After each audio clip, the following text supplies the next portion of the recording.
Et donc bonjour, on se retrouve avec Benjamin Lambeau dans ce nouvel épisode de Et toi, qu'est-ce que t'en as à foutre? Où on parle du foot, de tout, de rien, en mode chill, en mode pote. Donc bonjour à toi. Bonjour, Merci d'avoir accepté l'invitation. avec plaisir. Franchement, c'est génial. On va commencer par un portrait de toi, si tu veux bien. Donc tu as 36 ans, tu es né en 87. Première affiliation pro à Tubize. Ouais, Je dis pas de bêtises. c'est ça. Déjà, la première question qui me vient, c'est comment est-ce qu'on se sent quand on signe son premier contrat pro?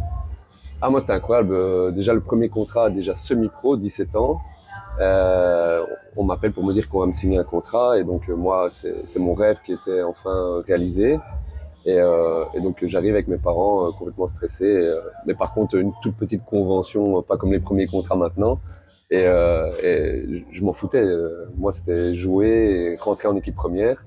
Et après, bon, après 3 ans, là, je signe mon premier contrat pro. Ouais. Et là, avec tout ce qui va avec. Et donc là, je me dis, je suis lancé. Maintenant, il n'y a plus qu'à continuer, quoi.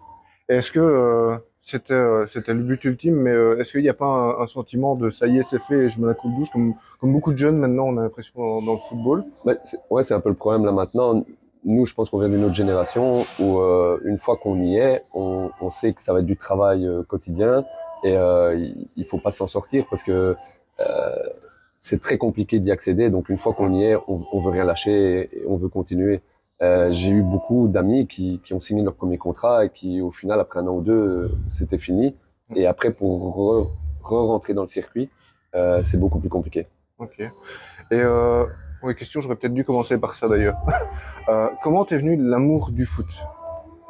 Bah, j'ai grandi au Stade Fallon, le club du Red Star où Oui. lui est à l'époque. Et donc, mon père jouait au tennis là. Il avait joué au Racing Weight à l'époque Ouais. dans le Stade Fallon aussi. Et donc, il m'a affilié au tennis, il m'a affilié au foot. Et donc, je passais tous mes mercredis, tous mes week-ends dans le stade. Et voilà, donc j'ai grimpé un petit peu dans les deux sports. Et puis est arrivé le moment crucial où j'ai dû choisir entre la fédération pour le tennis ou la fédération pour le foot. Pas de regret d'avoir choisi le foot? Du tout, parce que je pense que j'avais parfois des tournois ensemble et naturellement en tant qu'enfant, là maintenant après coup, mes parents me disaient mais tu voulais que rejoindre tes copains Ouais. et ce côté collectif, etc. qui, je pense, me correspondait. Et donc après Tubize, où vous êtes monté en D1, première expérience en D1 donc, du coup, en 2007, enfin 2007-2008 vous montez, et puis t'es prêté à Virton.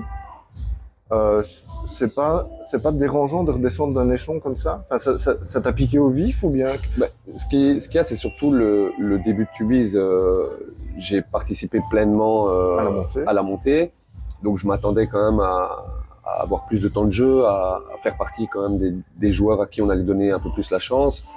Toute la structure a changé, des nouveaux staffs, Ouais.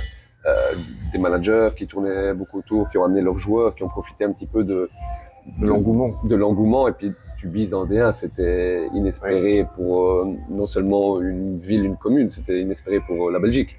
Et donc voilà, je pense que c'est pas pour rien que Tubize a fait l'ascenseur, Ouais. parce que la structure autour n'a pas été stable. Après, voilà, j'ai eu 5 participations pendant les 6 premiers mois. On était mal embarqués. Ils ont dû faire sauter 2-3 joueurs pour aller chercher de l'argent, pour C'est ça. prendre Pour des essayer nouveaux de se joueurs, pour renforcer. essayer de sauver le club. J'ai fait partie de ces joueurs-là. J'étais triste, déçu.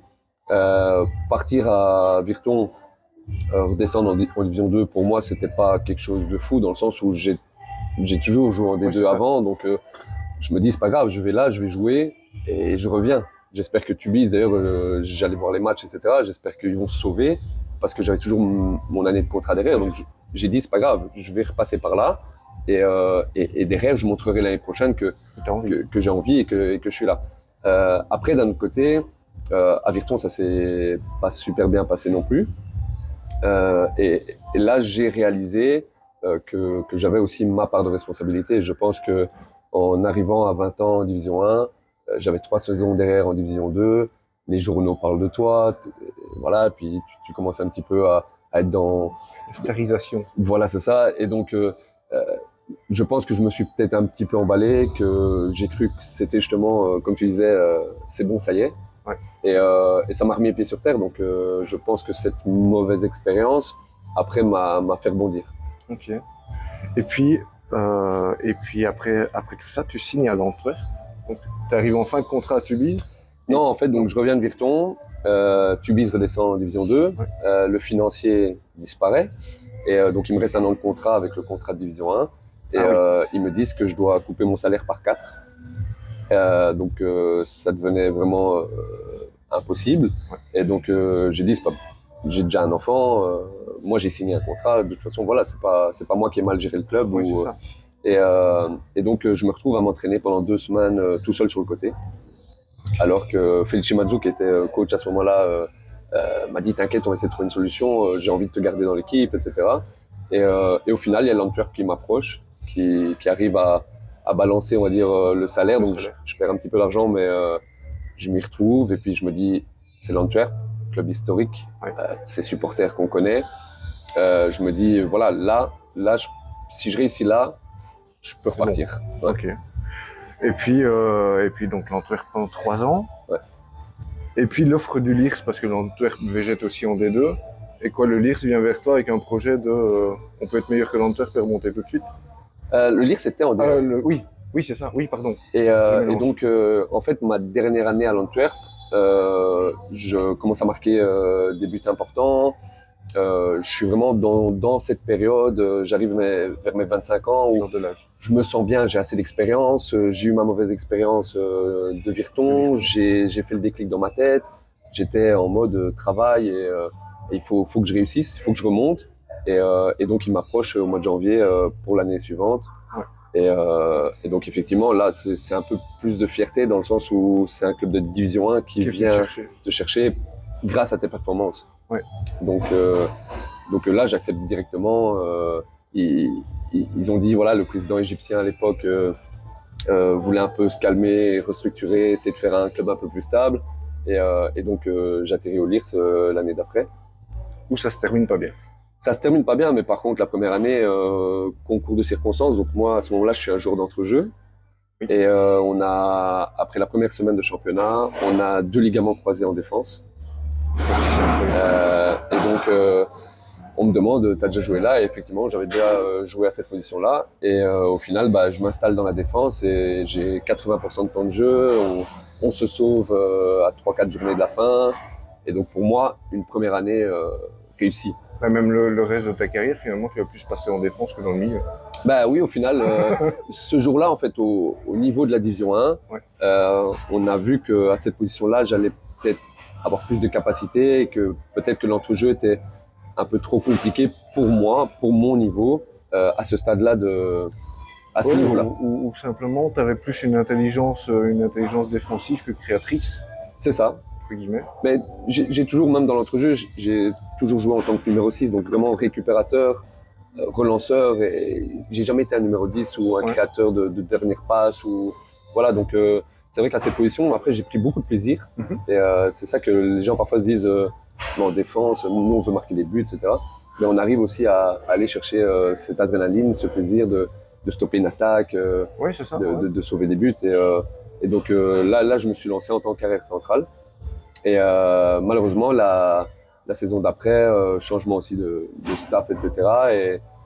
Et là, on me donne plus du tout droit au chapitre. Donc, je suis le premier remplaçant. Donc, je participe à tous les matchs. Ouais. Je fais, dès qu'il y a un blessé, je fais des titularisations, etc. Ça se passe plutôt bien. Mais veille de Noël, je reçois un message écrit. À partir de janvier, tu es dans le noyau C du Lierse, donc tu ne viendras pas en stage et trouve-toi un club. Aucune explication, rien? Non, d'ailleurs j'ai demandé, j'ai dit, j'ai quand même un certain vécu à ce moment-là. Je me dis, la moindre des choses, c'est que dis-moi qu'est-ce que peut-être je peux corriger, qu'est-ce qui n'a pas été, pourtant j'étais sur une bonne. Il y a une faute, quoi. Enfin... Oui, voilà, c'est ça. Qu'est-ce qui s'est passé? Et le coach dit, c'est pas ma décision. Et donc Radzinski, directeur sportif à l'époque, me dit, écoute, de toute façon, voilà, c'est comme ça. Tu rentres plus dans les plans. Donc très très sec, j'ai pas besoin de te dire le pourquoi du comment. À partir de janvier, tu prends tes affaires et on va. Zéro gestion humaine, quoi. C'est ce qui m'a surpris parce que moi qui étais fan du joueur et l'époque d'Anderlecht, Champions League, etc. Quand Radzinski rentre dans le club de Lille, je me dis purée, un joueur comme ça va nous apporter quelque chose. Et au final, la relation n'est jamais passée avec lui. Mais ce sont des choses du football. Ouais. Malheureusement, on peut pas s'entendre avec tout le monde. C'est ça, mais après, là où j'ai un peu été déçu, c'est le manque de correction. Et après, on peut le voir beaucoup dans le football, hein. Je pense qu'on nous aime bien, on nous caresse dans le sens du poil dès qu'on a besoin de nous. Et une fois on fait partie vraiment, c'est un peu parfois des numéros. Et écoute, c'est comme ça. Suivant, il y en a d'autres, hein, il y en a d'autres qui seront là. Si toi, tu veux pas, ce sera quelqu'un d'autre et il y en a 10 derrière qui veulent ta place. Exactement. Donc, Et puis, tu te retrouves avec une offre, quoi. Je m'en remets toujours insolite. pas. Ouais. En Azerbaïdjan, au PFC Simurg. Simurg Zakatala. On est à la frontière géorgienne. Il y a tellement de questions, en fait. Avec Ouais, c'est ça. Comment est-ce que tu arrives à avoir cette offre? C'est quoi? C'est ton agence? Non, c'est via un agent que je commençais un peu à côtoyer, via, etc. Et il me dit, donc moi, je m'attends à recevoir peut-être une offre d'un autre club de D1 ou d'un club de D2 en Belgique. Et j'ai rien du tout. Et on est quoi? On est déjà le 20 janvier, donc il me reste une dizaine de jours. Et il me dit, écoute, tu peux partir en Azerbaïdjan. Et moi, un peu sceptique. Je vais en Azerbaïdjan, je vois ça à la télé, j'ai zone de guerre, etc. Je me dis, c'est pas super. Et puis après, je sais pas, je regarde un petit peu, je me dis, pourquoi pas. De toute façon, vas-y, et joue, et signe pour 6 mois, on verra, quoi. Comment on se prépare parce que comment on prépare le côté famille, justement, à tout ça? Comment est-ce que t'es parti tout seul là-bas? Ouais. Ok, donc ta femme est restée en Belgique avec tes enfants? Avec les enfants, j'en avais déjà 3. Ok. Et le troisième avait pas encore 1 an. Et donc voilà, c'était un choc, mais j'ai fait comprendre à ma femme que moi je voulais continuer à jouer au foot et que j'allais pas rester pendant encore 4-5 mois dans le noyau C du Lierse. Ouais. Et après, j'allais rien retrouver. Donc c'était un peu fin de carrière. Je me suis toujours dit, un joueur qui joue, peu importe le championnat, une division 1, c'est une division 1. Au moins, il joue. Au moins, il joue. Et quand on peut voir encore aujourd'hui, il y a des championnats, on disait, ouais, c'est nul, c'est nul. Il y a de plus en plus de joueurs européens maintenant qui s'exilent et qui reviennent avec des bonnes expériences, un bon niveau. Et donc j'ai sauté et je suis parti. Et tes impressions en arrivant là-bas, c'est quoi? C'est le quart monde, hein. On avait donc moi j'ai dû faire Bruxelles, Istanbul, Ouais. Istanbul, la Géorgie, Tbilissi. Là j'ai dû faire mon visa. Ouais. J'ai repris l'avion pour partir à Bakou, pour rentrer en Azerbaïdjan. Et là on avait 6 heures de bus. Mais dans les routes désertiques. Ça, il faut le vouloir, quoi. Ah ouais, j'ai eu 24 heures où pas dormi, etc. Et puis on arrive sur place, c'est un grand complexe, il y a des militaires autour, Okay. donc c'est quelque chose de sécurisé, etc. Mais après, voilà, je me suis retrouvé, et c'est ça ce que je dis, après au niveau culturel, je me suis retrouvé avec des Serbes, Israéliens, Russes, j'ai eu un peu de tout, et on vivait dans le complexe 24 sur 24 tous ensemble. Ok. Et donc, on se raccroche à ces gens-là qui vivent la même chose que nous. En mode un peu colonie. C'est ça. Colonie. Et puis au final, au niveau football, surpris. Parce que je suis rentré dans un bon groupe qui faisait partie du top 5 du championnat. Le reste était vraiment faible. Donc on s'est battu pour l'Europe jusqu'à la dernière journée. Donc il y a quand même malgré tout les objectifs. Et après, je suis encore en contact avec des gars de là-bas. Donc ça, c'est quand même. On m'a dit, tu viens demain à Belgrade. Tu viens à la maison et okay. C'est ça, c'est la famille, quoi. C'est génial. Donc, malgré tout, on essaie toujours de ressortir du positif, d'expériences qu'on n'a pas spécialement souhaitées. Et pas trop dur à gérer, du coup, le manque avec la Belgique? Tu revenais de temps en temps ou pas du tout? Je revenais, en fait, les trêves internationales, on recevait 3-4 jours, sauf que moi, j'avais presque 1 jour de voyage à chaque fois. Mais j'en avais besoin. J'avais besoin de rentrer, ma femme, mes enfants avaient besoin de me voir. Et donc, au final, après, quand les 6 premiers mois sont passés, je me suis dit, c'est pas si terrible. Il me prolonge d'1 an. Et donc là, je décide de gérer 2 mois, 2 mois d'école sur place. Comme ça, la famille pouvait venir. Donc, on a géré avec les vacances de Pâques et un peu le reste. On s'est arrangé avec l'école, ils ont compris. Et donc, nous, on a fait les cours là-bas sur place. Ok. Et puis, tu reviens en Belgique, au Cercle. Donc, qui te rappelle, c'est eux qui viennent te chercher? En fait, je suis déjà en contact au mois de janvier avec eux. Et là, le club azéri me dit écoute, termine au moins la saison avec nous. Le Cercle essayait de se sauver à ce moment-là. Euh, ils m'avaient augmenté encore, etc. Ils étaient très contents de moi. On se battait pour la 3e place. Je me dis, voilà, tu as été bien accueilli, fais-le. Au final, un mois après, le sponsor se casse. Et donc, on perd les 6 mois de salaire. Ça aussi, c'est surréaliste, quoi. Enfin, il y a que là-bas que ça peut arriver. Moi, j'ai envie de dire. Effectivement, à l'heure actuelle, peut-être plus. Mais il y a 10 ans, oui. Et on a fait 7-8 ans avec la FIFA, etc. Et donc, j'ai pas récupéré un euro. Et donc, du coup, le cercle, finalement, dernière journée à Malines, je sais pas si on se rappelle du match, des goals dans les dernières secondes, Là, comme ça, etc. pas vraiment, mais. Et donc, le cercle descend en D2. Ouais.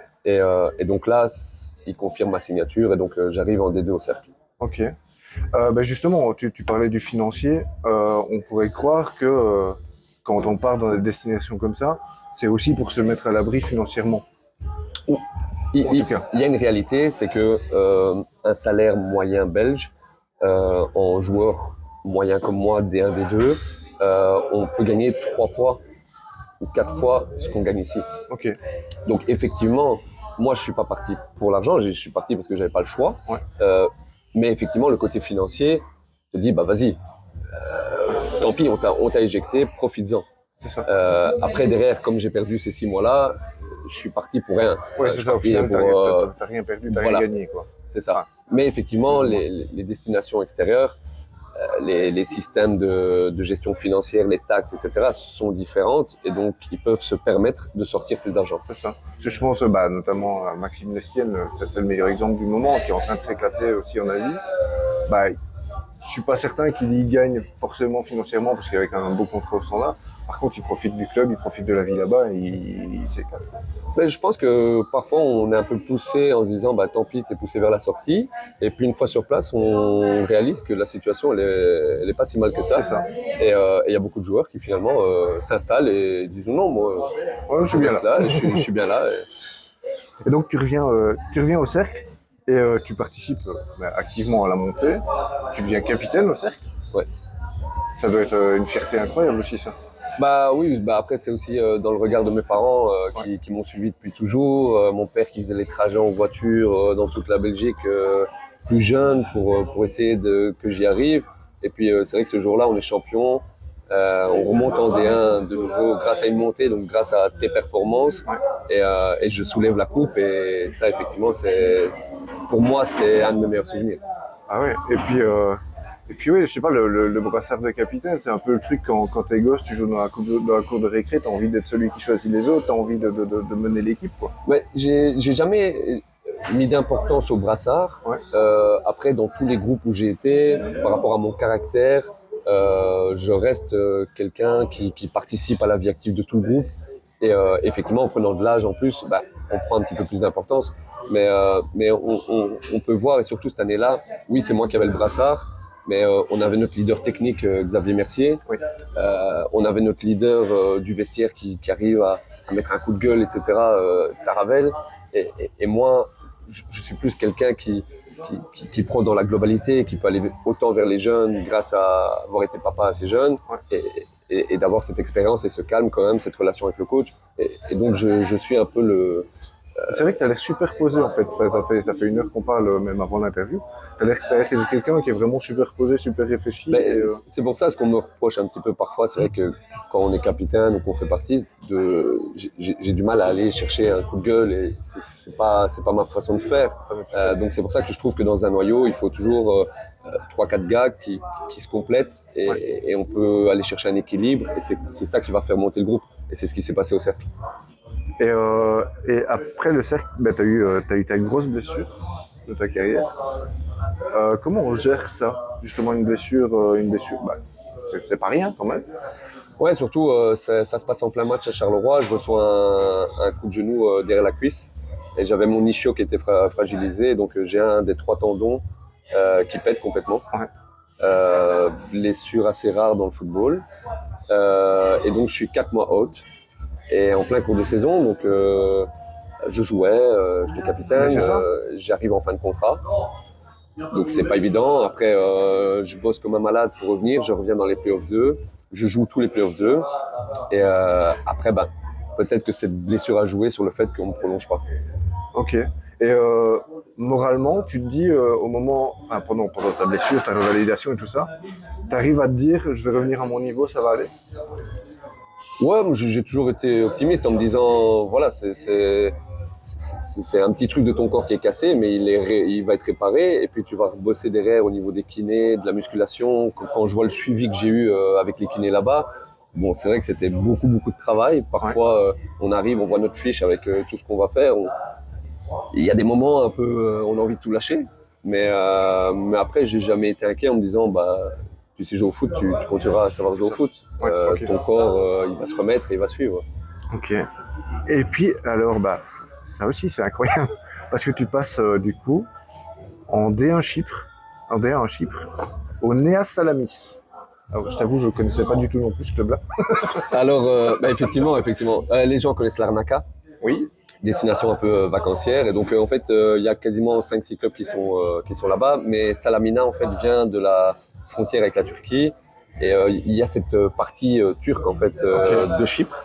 Et en fait, il y a eu les guerres, etc. Et donc, cette partie, là où le club jouait avant, Ouais. a été prise par la Turquie. Ok. Et donc, ils se sont délocalisés à Larnaca. Mais donc, je retombe de nouveau dans un club avec une grande histoire, etc. Et par contre, donc c'est dû au cercle qui me dit on va peut-être te prolonger, on ne sait pas, etc. Donc, je me retrouve au mi-juillet sans rien. Et là, de nouveau, des agents intéressé par un profil et donc j'y vais, ça se passe bien et au final je tombe amoureux de Chypre. Et là, tu m'as dit, tu es parti carrément avec toute ta famille en te disant c'est un an de contrat et puis. Je voulais, donc ils sont venus d'abord pendant les vacances Ouais. et donc j'ai dit bah ils sont venus pendant les vacances, on a vu tout ce qui était faisable, les paiements sont très corrects parce qu'il y avait beaucoup Chypre à l'époque, on Ouais. disait les retards, etc. Problème de banque en Grèce. Là maintenant, je pense avec le football européen qui commence un petit peu à monter, tous ces pays-là commencent aussi à grimper. Bah, du coup, ils sont plus contrôlés, les investisseurs sont plus sérieux, et donc du coup, bah, on commence à planifier pour la saison d'après. Ouais. Parce que moi, je joue tout, ça se passe super, et donc je dis bah voilà, on va tout préparer. Et puis au mois de mars, le Covid. Oui, le Covid bah, qui a détruit le football semi-pro entre guillemets. C'est ça. Et le football amateur encore plus. J'en parlais avec le président d'Ivoire dans la dernière interview. Bah, forcément, ça a eu des retombées sur tout le monde. Il y a plein de clubs qui ont disparu. Toi, au niveau du club, ça a eu quoi comme conséquence? Bah nous, donc championnat comme dans toute l'Europe arrêté. On continuait à s'entraîner. On allait courir tout seul dans les montagnes, on pouvait. Et puis on a repris les entraînements. Il y a un moment, je pense c'est fin mai, début juin, on a pu reprendre les entraînements. Et donc on pensait que ça allait redémarrer. Ouais. Et au final, il y a la sanction championnat arrêté. On a dû tous mettre 2 mois et demi de salaire, fermer les yeux dessus. Ils ont dit voilà, vous pouvez aller à la FIFA, etc. Mais toute l'Europe, les grands clubs, tous les joueurs s'asseyaient sur 2 mois de contrat. Bah, on était obligé de suivre le coup. Donc je suis rentré. Ils ont affrété un avion pour tous les joueurs étrangers du pays. Okay. J'ai atterri à Francfort et là j'ai encore pris un train, mais je pouvais pas rentrer en Belgique. Donc j'ai dû arriver à la frontière allemande et ma femme est venue me chercher pour pouvoir... ouais, c'est pas mal de voyages. T'en as vécu, toi. Effectivement. Et puis après, tu te retrouves en Inde. Alors là. Ouais. Et donc là, je suis là. Et donc le mois de juillet, on essaye d'activer les contacts, etc. Mais effectivement. Mais le foot est à l'arrêt, en fait.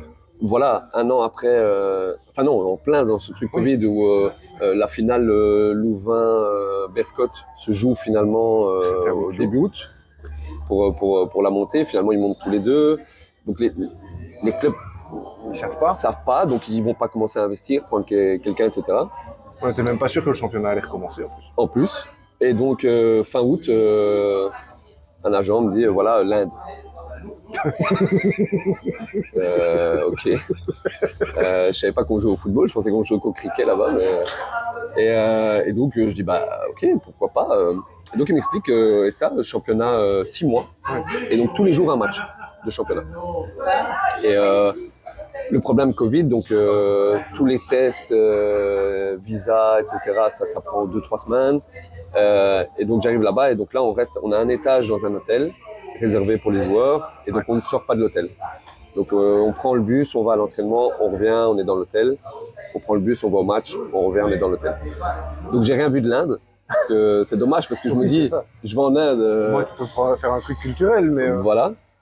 Donc ça j'ai pas profité, mais par contre j'ai vu un championnat très très bien organisé, un peu à l'anglaise, 3 commentateurs, l'effet visuel, etc.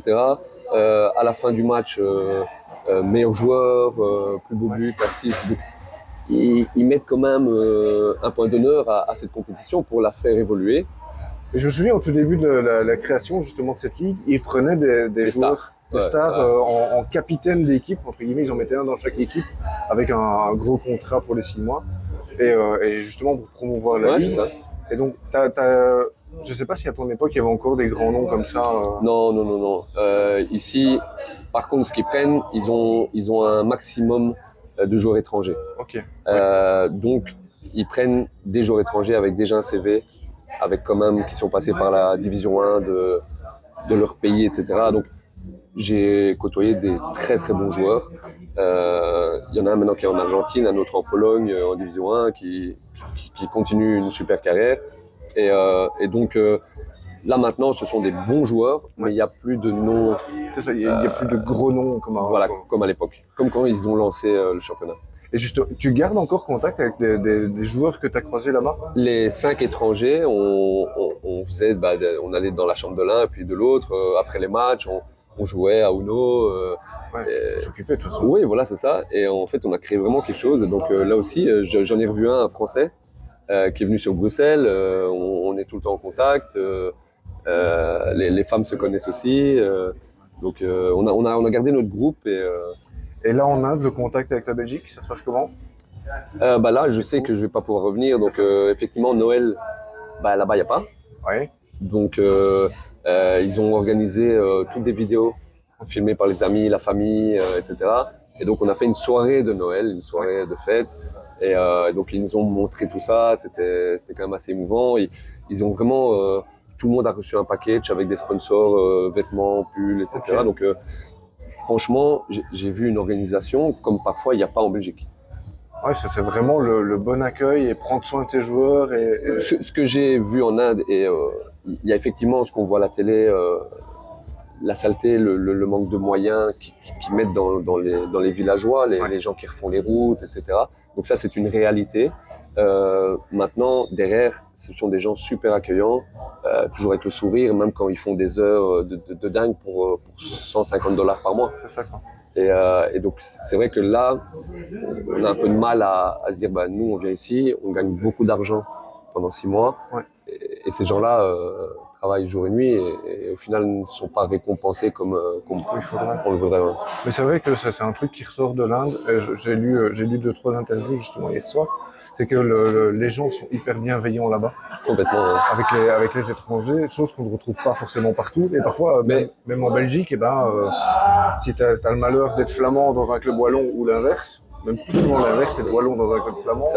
Ça peut être moins bien perçu, tandis que là, après ce que je dis, quand on est parti, il y a plein de vêtements qu'on a laissés là et on a dit voilà, les gars, c'est tout ce qu'on peut faire, mais servez-vous et voilà. Mais et c'est ça qui est intéressant aussi, c'est que avec l'Azerbaïdjan où j'ai vécu plein de religions différentes, des cultures différentes, je me retrouve en Inde avec une culture en plus, et le bouddhisme, mais il y a aussi une grosse partie musulmane, et on voit que ça ne crée aucun problème. Rien.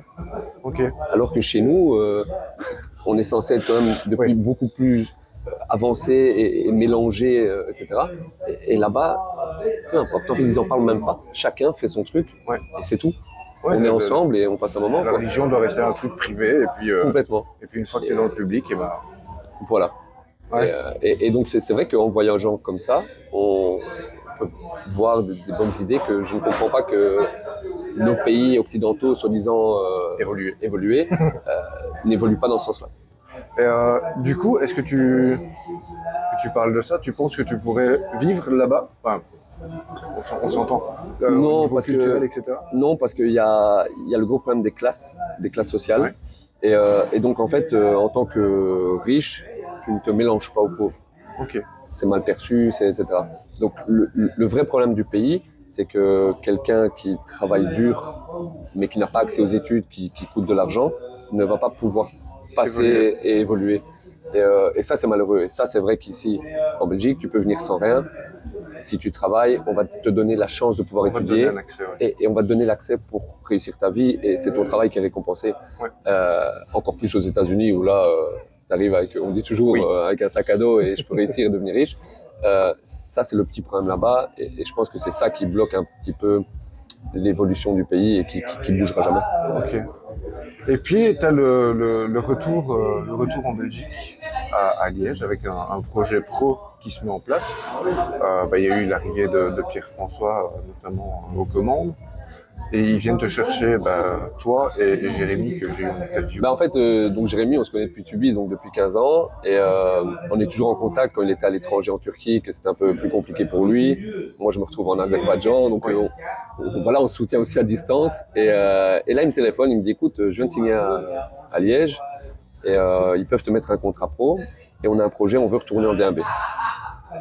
J'ai dit, ok, ça peut être intéressant, on va voir quoi. Et Anglebert était très intéressé par mon profil, et puis au final, ça s'est mis en place. Et la première saison est très très très très bonne, Ça, quoi. voilà. Mais d'un autre côté, je me dis, ça nous a peut-être forgé, et on a fait une deuxième saison encore plus régulière et incroyable. Et donc au final, on arrive à notre projet, la finalité de notre projet. Et j'étais content pour Jérém aussi, parce que quand je vois à son âge et terminer 2 fois meilleur buteur, et on faisait la route ensemble, etc., de se dire, on nous a signé pour ça. Et vous avez réussi. Et on a réussi. Alors effectivement, il y a tout le groupe, etc., mais ça fait plaisir d'avoir participé à... T'as ta petite ligne de fierté sur le projet du club. Voilà, c'est ça. Et ça, c'est vrai que c'est toujours quelque chose qui m'a... qui me correspond encore, c'est de pas juste être là, jouer et on verra.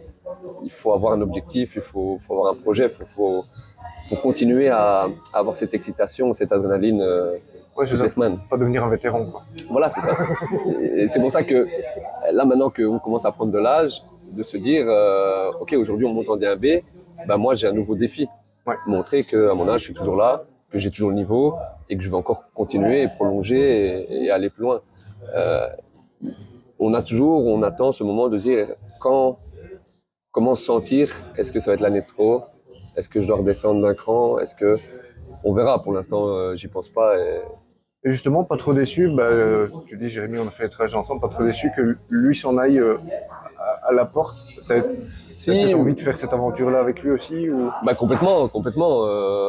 Après ce que je dis, on arrive en D1B, il a 38 ans et demi, je suis persuadé qu'il aura encore apporté ce qu'il faut.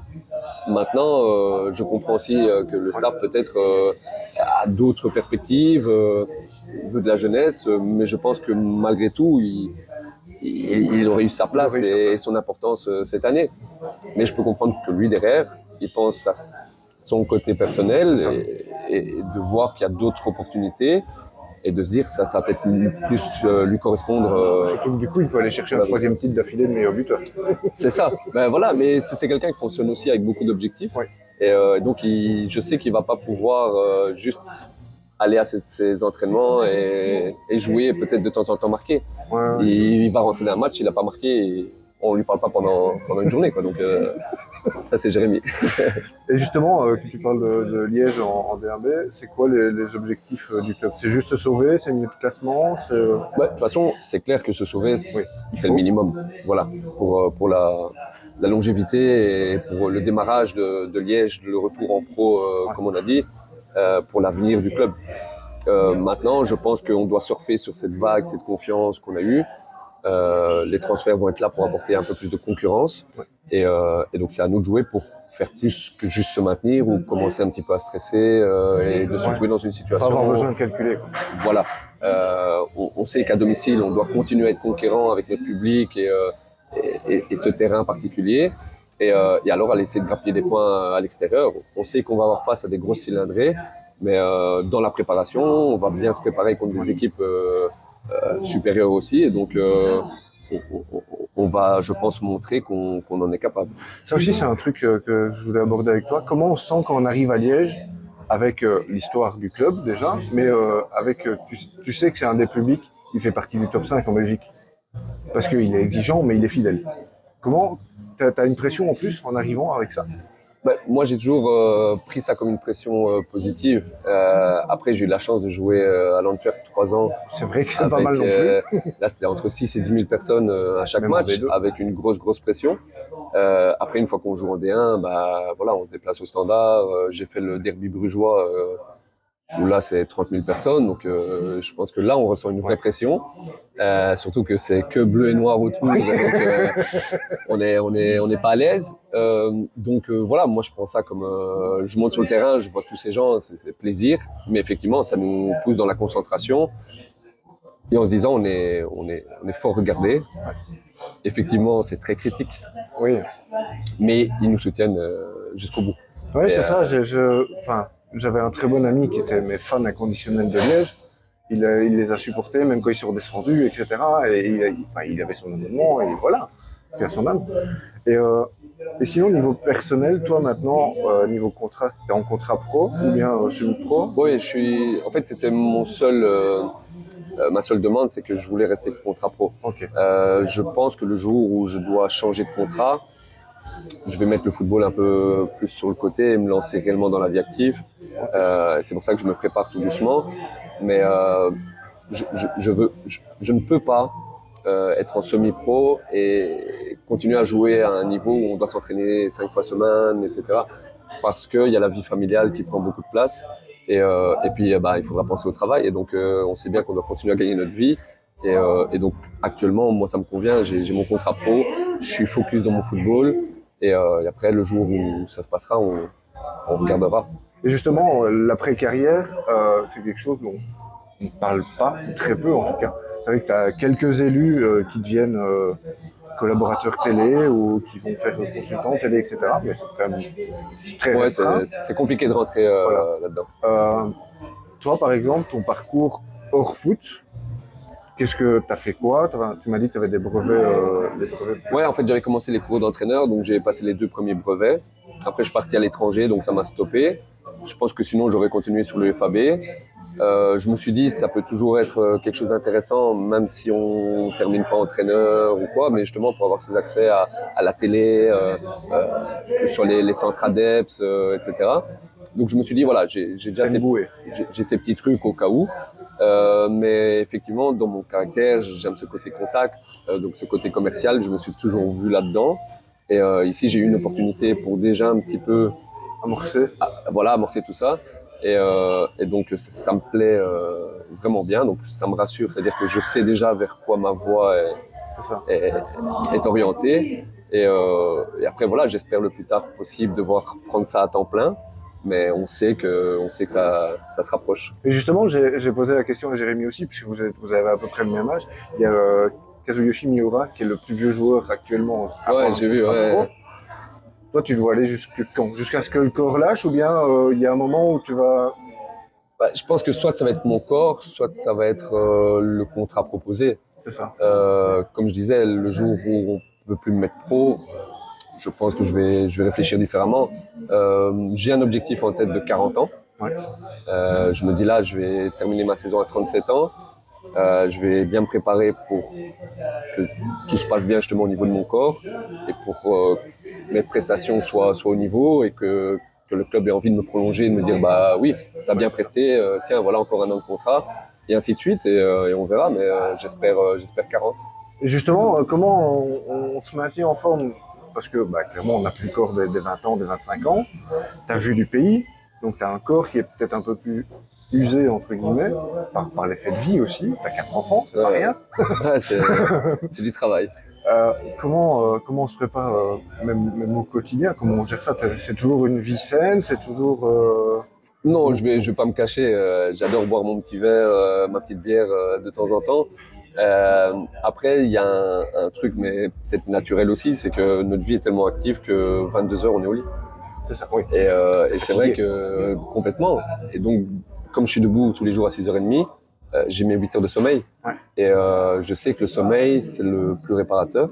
Et donc, je pense que c'est grâce à ça que j'arrive à ne pas tomber dans un état de fatigue. Et derrière, je dois aller m'entraîner. Et c'est là le risque de blessure qui arrive. Et donc, je pense que c'est vraiment mon sommeil qui fait la différence. Et puis après, je suis quelqu'un quand même à la limite de l'hyperactivité. Donc, j'ai besoin de bouger, j'ai besoin de rigoler, j'ai besoin de voir des gens. Et après, je prends beaucoup de plaisir dès que je suis sur le terrain. Ce qui commence un petit peu à peser, c'est les moments de préparation. Ouais. Ce qui est bien, c'est qu'ici, on reprend 2 fois. Donc, on a pris une dizaine de jours pour tout ce qui est endurance et base, test physique. Et là, on a une semaine de break et puis on va reprendre complètement. Ça me permet de me situer, d'équilibrer. Et après, je pense l'avantage avec l'expérience comme ça, c'est qu'on connaît son corps. Ouais. Donc, je sais que quand je suis un peu plus fatigué, je dois faire attention, encore un peu plus. Après, au niveau de mon alimentation, après, c'est peut-être aussi le côté familial. On mange de tout, on mange des plats préparés nous-mêmes. Et donc, ça aussi, c'est important. Faire attention de mes pas de poulet que je mange depuis peut-être mes 10 ans veille de match. Je n'arrive pas à les sortir. C'est psychologique, c'est un peu... voilà. Mais je mange mes pas de poulet toute veille de match. C'est un peu le toc. C'est un petit toc que j'ai gardé. J'en avais beaucoup, je les ai supprimés. Oui, avec le côté première jambière à gauche, les lacets qu'on doit refaire. Oh non, après, ça devient maladif, c'est compliqué. Donc, il y a encore beaucoup de joueurs qui ont plein de tocs comme ça. Rien que ceux qui font le signe de croix pour monter sur le terrain, des trucs comme ça. Voilà, des petites superstitions. Mais après, si ça permet aux joueurs de se sentir à l'aise, il faut pas que ça devienne maladif, quoi. Voilà. Mais j'essaie chaque début de saison de retirer quelque chose. Ok. En me disant, voilà, et là, je l'ai retiré. Non, il me reste vraiment mes pas de poulet obligatoires. Après, non. Ouais, je monte sur le terrain, je frotte un peu mes tatouages, je pense à ma famille, à pourquoi je fais ça et que je dois être bon. Et donc, c'est un peu juste un motivateur dans ma tête qui me dit, allez, vas-y, c'est parti. Ok. Mais à part ça, j'ai retiré. J'avais le truc des lacets et tout, c'était problématique. Tu arrives 2 heures avant le match pour te préparer, quoi. Oh, c'est compliqué. Il y a un autre truc, c'est tu as croisé énormément d'entraîneurs dans ta carrière. Et il y en a plein qui sont passés par le championnat de Belgique, par la D1 belge. Là, j'en ai noté quelques-uns. C'est Vercotteren, Cartier, Schifo, Riga, Zwilar, maintenant Glebert. Est-ce qu'il y en a un qui est sorti du lot que tu as préféré travailler avec? Mais je pense que chacun m'a apporté au moment opportun. Je veux dire, un quartier, si je l'avais eu à 25-30 ans, m'aurait peut-être plus cassé la tête qu'au moment de mes 20 ans où j'en avais besoin. Oui, c'est ça. C'est lui qui m'a dit il faut commencer à charbonner, mon grand. Ouais. J'ai eu un Vercotteren à 30 ans, au moment où j'ai déjà mon expérience, où je suis posé, et pour moi, c'était l'entraîneur idéal. À ce moment-là. Pour Vercotteren, pour moi, ça reste du high level. Pour un groupe pro où il n'a plus besoin d'apprendre, c'est juste, ok les gars, on va jouer comme ça. Et donc, ça, c'était idéal. Ouais. Pas des séances trop longues, pas des discours de 2 heures. Non, c'est droit au but. On sait vers où on va. On a travaillé ce qu'il faut. Jouer. Ouais. Et donc, ça, effectivement, pour moi, Vercotteren, il y a une certaine classe. Mais je ne sais pas si est-ce qu'à 20 ans, travailler avec lui, j'aurais perçu de la même façon. Donc, j'ai eu un peu de chance de tomber sur les coachs qu'il me fallait au moment de ma carrière. C'est ça. Et est-ce qu'il y en a un avec qui c'est pas passé et limite tu pourrais plus bosser avec lui? Ou plus bosser, on s'adapte. On est joueur, on rentre dans une entreprise, il y a un patron qui nous casse la tête, mais si on veut continuer à jouer, on doit s'adapter. Après, effectivement, avec Menzo, c'est pas passé parce qu'en fait, on s'est jamais compris au niveau du foot. Ouais. Alors que j'avais pas changé mon style de jeu et que j'avais bien performé pendant tant d'années, du jour au lendemain, mon style de jeu ne plaît plus. Ouais. Donc là, on essaie toujours de regarder sur nous, de dire tiens, qu'est-ce qui s'est passé, qu'est-ce que j'ai peut-être changé, voilà. Mais voilà, parfois ça prend pas, okay. Ça accroche pas. Donc lui au Lirs, ça a pas pris. Après des coachs avec qui ça a pas pris, j'en ai pas beaucoup. le reste, un José Riga au cercle, trop bien. Conversation, bon, aussi, lui aussi, il a une certaine classe, etc. C'est directement bien passé. Après, oui, c'est la première fois où je vois un coach virer alors qu'on est troisième. Oui. Oui. Mais après, oui, peut-être que les dirigeants ont bien vu en disant il est bon, mais il nous faut peut-être quelqu'un Il qui. manque un truc en plus. Voilà, quelqu'un qui C'est va. trop gentil. Voilà. Mais sinon, j'ai adoré travailler avec lui. Et d'ailleurs, on se revoit quand il est avisé, à chaque fois, c'est un plaisir. Mais sinon, le coach qui m'a lancé, qui a cru en moi à 17 ans, qui est venu me chercher des réserves, etc., c'est Philippe Saint-Jean. Ouais. Et en fait, lui m'a apporté toute la base tactique. C'est le seul coach avec qui on changeait 3 fois de système en un match. Et il disait, donc on avait déjà nos 3 systèmes en tête, on les travaillait. Et donc il disait système 2, système 3. Ok. Et donc on changeait de position. Mais donc je me retrouvais parfois dans l'axe, à droite. J'étais offensif à ce moment-là. Ouais. Et donc ça, c'est magique parce que ça m'a aidé dans toute ma carrière. Quand un coach dit, voilà, je veux jouer comme ça, comme ça, comme ça, on a déjà toutes ces bases. T'as une vision déjà que certains n'ont Voilà. pas. Et le pourquoi on va jouer comme ça par rapport à l'autre équipe. Et donc je pense que chacun apporte sa pierre dans une carrière d'un joueur. Ouais. Et mais justement, que tu parles de tactique, de vision tactique, il y a une question thématique dans mes trucs, c'est Kylian Mbappé qui avait dit il y a 1 an ou 2 ans, le football il a changé. Bon, maintenant que tu as 36 ans, forcément le football il a changé aussi par rapport à quand tu as commencé. Mais en bien, en mal, comment tu analyserais ça? En bien ou en mal? Parce que moi, si je prends mon exemple, bon, j'ai commencé à suivre le foot 92-93. Et forcément, tu as une évolution du style de jeu. Maintenant, tu as des équipes qui sont beaucoup plus friandes de ne jouer qu'avec un seul attaquant, parce que moi, je déteste. Moi, pour moi, un foot, c'est une équipe qui marque plus que l'autre. Ouais. Bon, j'aime pas les équipes qui jouent à 11 derrière. Un peu plus comme aux Pays-Bas où ça joue Par exemple, attaque-défense. Même la MLS, par exemple. Je suis fan de ce foot excentrique.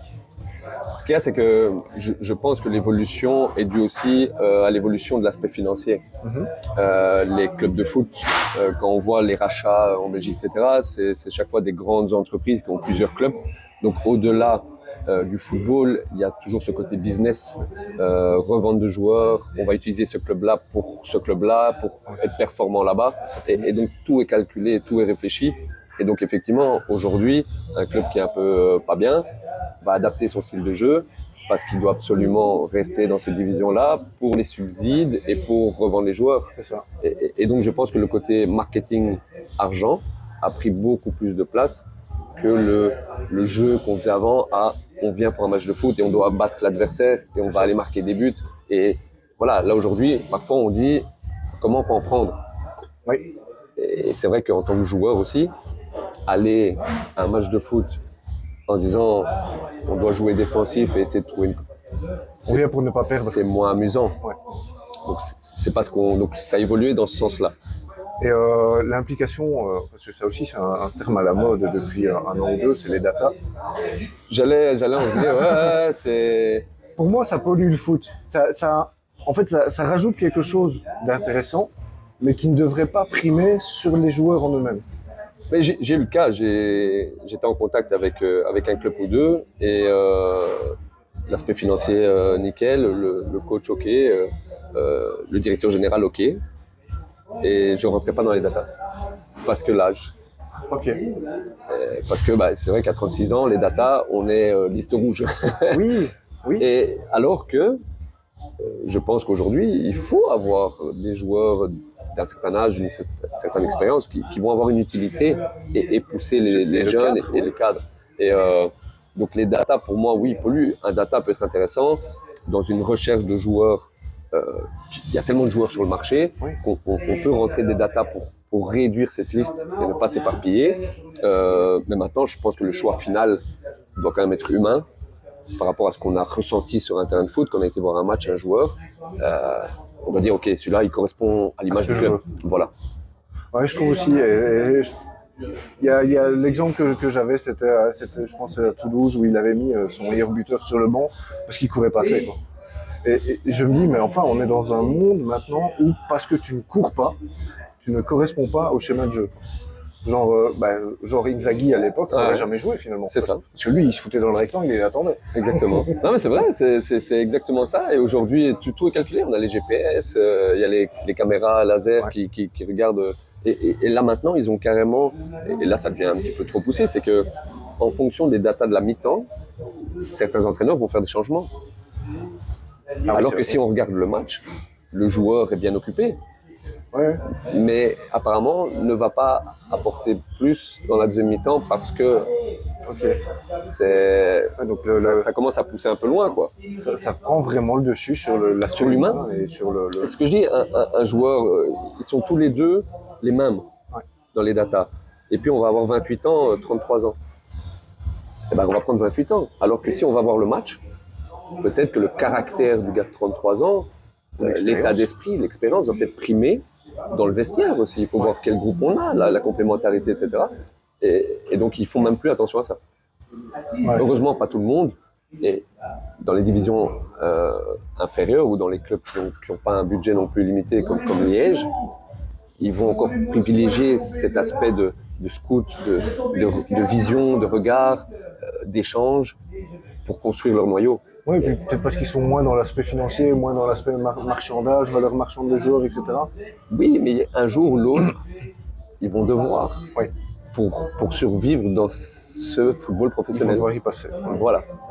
Et alors, un sujet d'actualité, c'est la FIFA qui va revoir le système du hors-jeu. Ouais, Ça, on j'ai peut vu, parler de ça. c'est...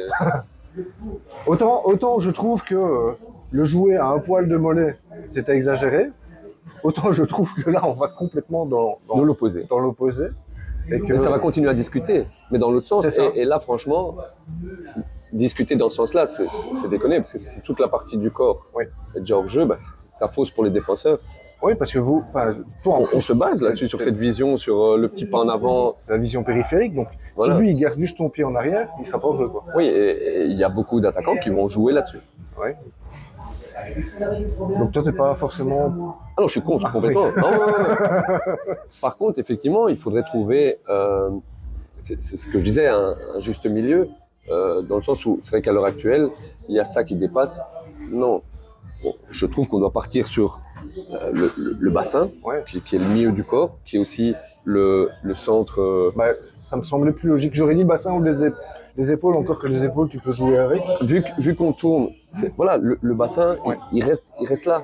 C'est le centre d'appui. Donc, je pense que ça peut être la bonne chose.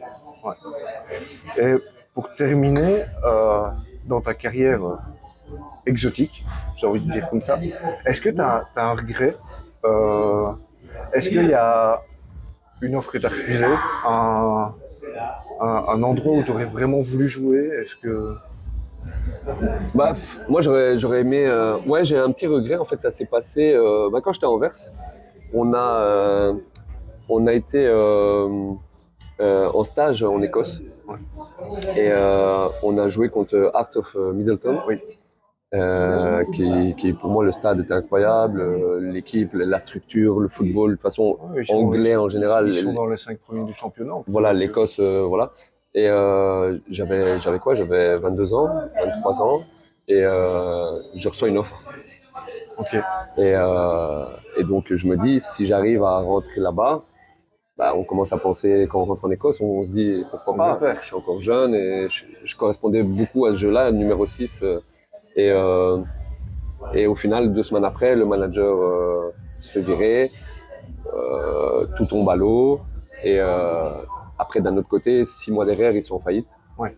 Ils descendent de division. Bon, finalement, ils remontent parce que c'est un club quand même. Oui, mais vraiment, c'est peut-être un signe du destin de... Peut-être, mais je me dis, jouer dans le football anglais, même, j'ai regardé un moment, même en 3e division, je voulais essayer de rentrer là-bas. Ok. Maintenant, en tant que plus âgé, les États-Unis, j'ai toujours été fan, et donc j'aurais aimé avoir des contacts. Il y a eu Laurent Simon, c'était un moment à Montréal, avec qui j'étais à l'école, donc on était en contact, etc.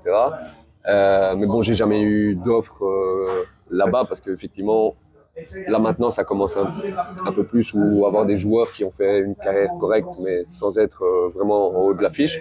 Mais à l'époque, il fallait un CV beaucoup plus important. Sinon, j'ai jamais eu de regrets par rapport au choix que j'ai fait parce que je pense que il y a souvent des choix où j'ai été un peu forcé. J'ai assumé derrière. Maintenant, c'est le côté aspect financier. J'ai eu beaucoup de déboires alors que je suis parti faire ces expériences-là et que j'ai pas été au final récompensé pour tous mes sacrifices. Ouais. Donc ça, c'est le petit regret. Euh, Sinon, je pense que j'ai été toujours fidèle à moi-même, que j'ai jamais vraiment changé et que donc voilà, les expériences qui se sont un peu moins bien passées, ça fait partie du foot, ça fait partie de la carrière et il faut les accepter quoi. Ouais, en tout cas, merci beaucoup. Avec plaisir. Merci à Ouais, toi. encore une fois, ça peut durer des heures, je suis super heureux. Ah ouais, c'est ça. Et c'est vrai qu'une fois qu'on discute foot, Et puis bah, on se retrouve pour une prochaine. ah bah ça Je va, ne sais pas parfait. encore quand, je ne sais pas encore où. Suspense. À bientôt.